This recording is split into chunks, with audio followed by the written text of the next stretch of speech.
সাবেক নেতৃবৃন্দের উদ্যোগে সংবর্ধনা অনুষ্ঠান ও নৈশভোজ হয়েছে। মঙ্গলবার লন্ডনে স্থানীয় একটি হলে অনুষ্ঠিত হয় এই সংবর্ধনা অনুষ্ঠান। যুবদল যুক্তরাজ্য শাখায় কাজী তাজ উদ্দিন আহমেদ আকমাল ও মোহাম্মদ শাহজাহান পদ পাওয়ায় তাদের সংবর্ধনা দেয়া হয়। আয়োজনে সভাপতিত্ব করেন লন্ডন সিটি যুবদলের সাবেক সাংগঠনিক কামরান হাসান রাজীব। সঞ্চালনায় ছিলেন সাবেক যুগ্ম সম্পাদক মোহাম্মদ শরীফ রানা।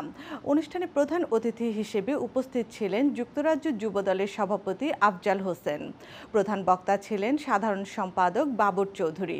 বিশেষ অতিথি হিসেবে উপস্থিত ছিলেন দেওয়ান আব্দুল বাসিত, আক্তার আহমেদ শাহিন, সুরমান খান, জিতু মিয়া জায়গিরদার, শাহজাহান আলম সহ ছাত্রদল ও বিএনপির বিভিন্ন পর্যায়ের নেতৃবৃন্দ।